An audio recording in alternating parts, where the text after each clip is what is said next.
ரங்கன் துளசியை பார்க்க சென்னைக்கு வந்ததும் அவனுக்காக அவளே சமைச்சு தடபுடலா விருந்து வைக்கிறா. அவனும் அதை சாப்பிட்டு பார்த்து சூப்பரா இருக்குன்னு சொல்லிட்டு இந்த மட்டன் குழம்ப பருப்பு சாம்பாரோட சேர்த்து சாப்பிட்டா அற்புதமா இருக்கும்னு சொன்னா. இது என்னடா புது காம்பினேஷனா இருக்குன்னு கேக்குறா. நீ சாப்பிட்டது இல்லையான்னு கேட்டு நான் பருப்பு சாம்பார் வைக்கிறேன், நீ ட்ரை பண்ணி பாருன்னு கூப்பிட்டு போறான். இங்க அகாடமியில பாய்ஸ் எல்லாம் தனித்தனியா இருக்கதை பார்த்து பாய்ஸ் டீம்ல இருக்கிற பிரச்சனை பெருசாகிக்கிட்டே போகுது. இந்த பிரச்சனையை சால்வ் பண்ண வேற யாருமே இல்லைன்னு தங்கமும் லாராவும் தியோ கிட்ட சொன்னதும் இதை சரி பண்ணியே ஆகணும்னு தியோவும் கிளம்ப நாங்களும் வர்றோம்னு ரெண்டு பேருமே பின்னாடியே வர்றாங்க. தியோவும் விறுவிறுன்னு வந்து இங்க என்னதான்டா நடக்குதுன்னு கேட்டா என்ன நடக்குது ஒன்னும் நடக்கலையேன்னு சொல்றாங்க. அப்புறம் ஏன் தனித்தனியா இருக்கீங்க? உங்க மூஞ்செல்லாம் பார்த்தாலே ஏதோ நடந்திருக்குன்னு நல்லா தெரியுது. சீனியர் நீங்க தாண்டா இதை எப்படியாவது சால்வ் பண்ண பார்க்கணும். ஆனா நீங்களே இப்படி உட்கார்ந்துருக்கீங்கன்னு கேட்க இது எங்க பிரச்சனை, நீங்க இதுல தலையிட வேணாம், உங்க வேலையை மட்டும் பார்த்தா போதும்னு சொல்லிடுற. சரி நாங்க இதுல தலையிடல, ஆனா இதை நீங்க சீக்கிரம் சரி பண்ணலனா இது இன்னும் மோசமா தான் போய் முடியும்னு சொல்ல நீங்க உங்க பிராக்டிஸ்ல மட்டும் கான்சென்ட்ரேஷன் பண்ணுங்க.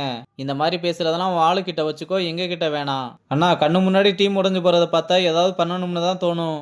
ஒரு சீனியரா இருந்துகிட்டு நீங்களே இப்படி பேசினா என்ன அர்த்தம்னு கேட்க தங்கம் ப்ளீஸ் எல்லாரையுமே கூட்டிட்டு போ, இங்க ஆல்ரெடி நிறைய பிரச்சனை இருக்குன்னு மணியே சொல்றான். அப்புறம் தியோவும் மாத்தையன் கிட்ட வந்து என்னதாண்டா உனக்கு பிரச்சனை, வேணாம்னு நீ மட்டும் முடிவு பண்ணா போதுமா? இங்க என் ஃபீலிங்ஸுக்கெல்லாம் வேல்யூவே இல்லையா? சரி நான் கொஞ்சம் ஸ்பேஸ் கொடுத்தா நீயா வருவேன்னு பார்த்தேன், ஆனா அப்படியும் நீ வரல.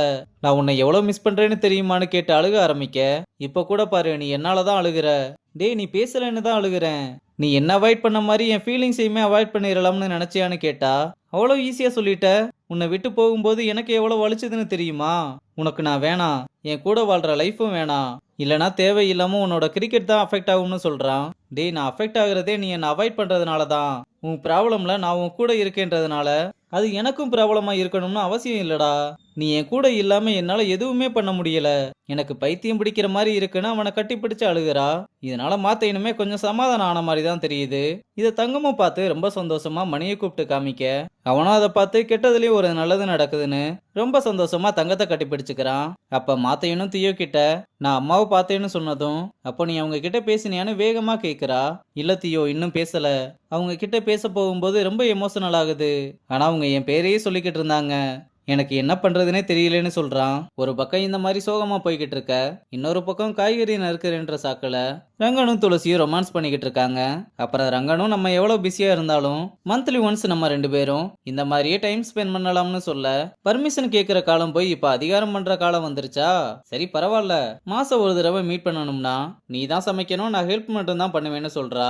ரங்கனும் அன்னைக்கு பிளம்பர் ஆக்குன, இன்னைக்கு சமையல்காரனானு ரெண்டு பேருமே பேசி ஜாலியா சிரிச்சுக்கிட்டு இருக்காங்க. இங்க தியோவும் மாத்தையன் கிட்ட இன்னும் எத்தனை நாள் இப்படியே அம்மா கிட்ட பேசாம இருக்க போற? இல்ல தியோ அவங்களை எப்படி ஃபேஸ் பண்றதுனே தெரியல, அவ்வளவுதானே நானும் உன் கூட வரேன்னு சொல்ல லூசா நீ அங்க எல்லாருமே சரக்கு அடிச்சுக்கிட்டு இருப்பாங்க, அங்கெல்லாம் ஒண்ணு நீ வர வேணாம். டேய் எத்தனையோ பேர் அங்க சரக்கு அடிக்கிறதுக்காக போறாங்க, நம்ம அம்மாவை தேடி போறதுல ஒன்னும் தப்பு இல்லைன்னு சொல்லி கூப்பிட்டு போறா. இங்க துளசி சாப்பிடாம கூட லேப்டாப்ல ரொம்ப நேரமா எதையோ தேடி எடுத்து காமிக்கிறா. அவனும் அப்படி என்னன்னு பார்த்தா அகாடமி டேஸ்ல அவன் விளாண்ட வீடியோஸ் போட்டோஸ் எல்லாத்தையுமே கலெக்ட் பண்ணி வச்சிருக்கா. இதெல்லாம் உன்கிட்ட எப்படின்னு கேட்டா அப்போ உன் மேல நான் பைத்தியமா இருந்தேன், ஏன் இப்போ கூட அப்படிதான் இருக்கேன்னு சொன்னதும் நம்ம பையனும் அப்படியே ஒரு கிஸ்ஸ போட்டுடலாம்னு பார்த்தா கரெக்டா யாரோ வந்து காலிங் பெல் அடிச்சதும் வாழ்க்கையில என்ன ஒரு கிஸ்ஸ கூட அடிக்க விட மாட்டீங்களான்னு அப்செட் ஆகுறான். துளசியும் நான் போய் யாருன்னு பார்த்துட்டு இப்ப வந்துடுறேன்னு சொல்லிட்டு வந்து பார்த்தா வெளியே ராஜீவ் வந்து நிக்கிறான். அவனை பார்த்ததுமே அதிர்ச்சியில நீ எதுக்காக இங்க வந்திருக்கேன்னு கேட்க என்னன்னு தெரியல, ரொம்ப டிஸ்டர்பா இருந்துச்சு, அதனாலதான் உன்னை நேர்ல பார்த்துட்டு போலாம்னு வந்தேன், இதனால ஆபீஸ்ல பேசிக்கலாம், நீ கிளம்பு, நான் உன் மேல கேர் இருக்கிற மாதிரி நடிக்கல, நீ என் லைஃப்ல வேணும் துளசி, எங்க நான் உன்னை இழந்துருவணும்னு பயமா இருக்குன்னு சொல்லும் போது அப்ப ரங்கன் யார் கூட இவ்வளவு நேரம் பேசிக்கிட்டு இருக்க என்னாச்சுன்னு வந்து பார்க்கும்போது ராஜுவை பார்த்ததும் ரங்கன் ஸ்டன் ஆகி நிக்க, ரங்கனை பார்த்ததும் ராஜீவ் ஸ்டன் ஆகி நிக்கன்னு மாறி மாறி பார்த்துக்கிட்டு இருக்கானுங்க.